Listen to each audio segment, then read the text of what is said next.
Wolverine 771. If you haven't read the book Atomic Habits by James Clear, this is something that could definitely help improve your training, because you're going to start to see how little things add up every day.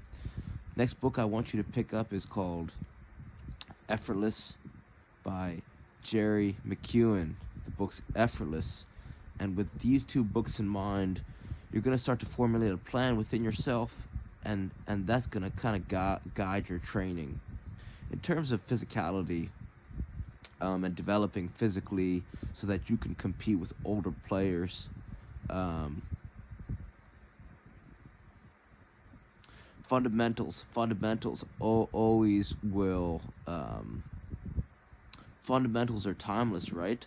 So you can't compete with players who have more years to grow if you are significantly smaller.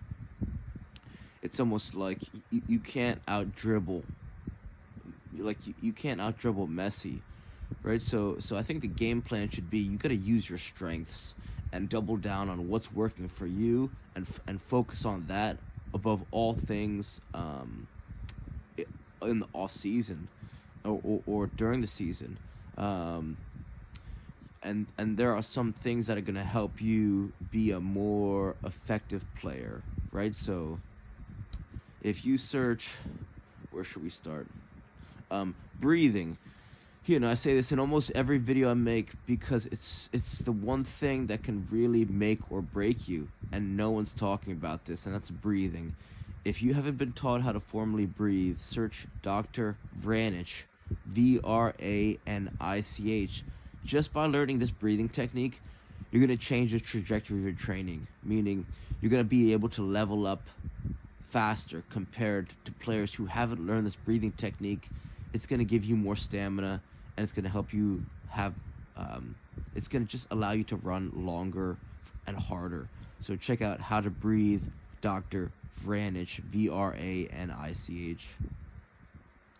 The next tool is an RMT rope. So my question is, are you currently using an RMT rope? And if not, that's no big deal. But if you incorporate this into your training, you're going to see that you're going to be stronger on the ball. It's going to be harder for you to get pushed off. You're going to be more explosive. You're going to be more balanced. You're going to be more agile.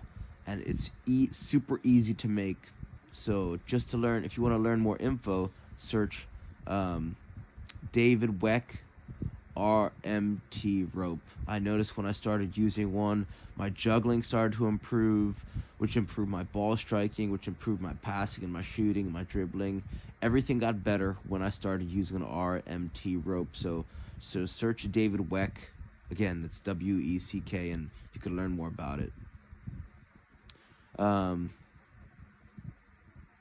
Your ability to see plays before they happen and to be dominant with your first touch can help you compete with players who are much older than you.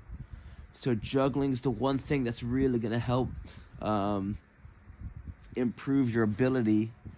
And not only that, it improves your balance, timing, rhythm, coordination, and is a hell of a workout. Anyone can run, for 2 miles straight, 1 mile straight, but to keep a ball up for 12 minutes straight is no joke. So juggling tennis balls, juggling weighted medicine balls, and alternating between doing both of those is gonna help you just have a really good first touch. The sharper your first touch, the more dangerous you are on the field. So if you don't already have a juggling habit every single day, right? Like I would put juggling before plyometrics, to be honest, because you could be strong and you could jump high, but if you don't know, if your first touch is so poor, or at least not the best on the field, and the ball's getting away from you, then there's it's almost counterproductive to spend a lot of time doing plyometrics if if the time it takes you to do plyometrics takes away from you developing your ball skills mastery and your first touch. So, the things that matter the most come before the things that matter the least. And definitely a 1 minute juggling habit every day is something that, I would definitely suggest.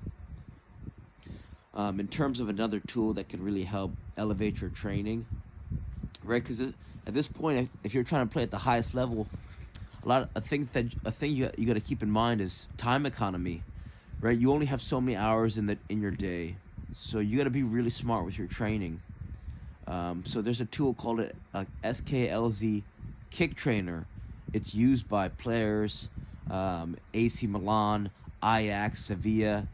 It's just a ball and a rope, but the reason why it's so powerful is because you could cram months of training into days or weeks. So for that reason, $24 on Amazon to buy one of these kick trainers is something that is really going to help you improve your training and have more fun playing soccer.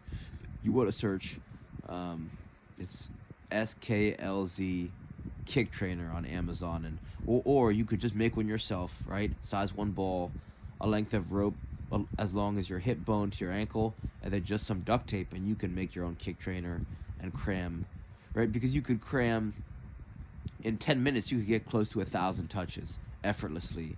So, and in an average soccer game, you won't get more than you might get 100 touches, maybe 200, but each touch is precious.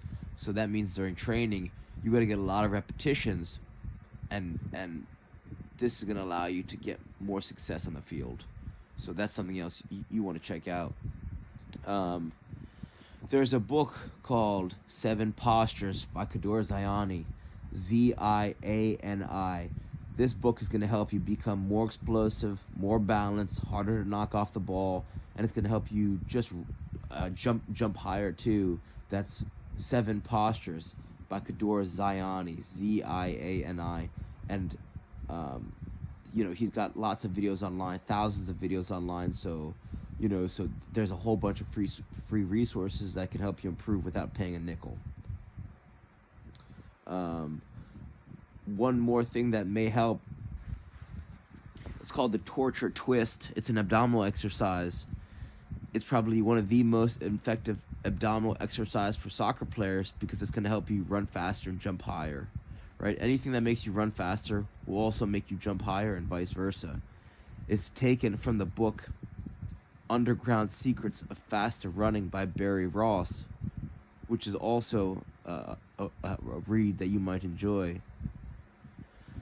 So give some of these things a try, right? You don't have to do all of them, but just start to give some of them a try and test it. Test to see if this stuff works. Don't take my word for it. And whatever works for you, great. Something doesn't work, no worries. And hopefully some of these things help, and reach out with any questions. All right, thank you.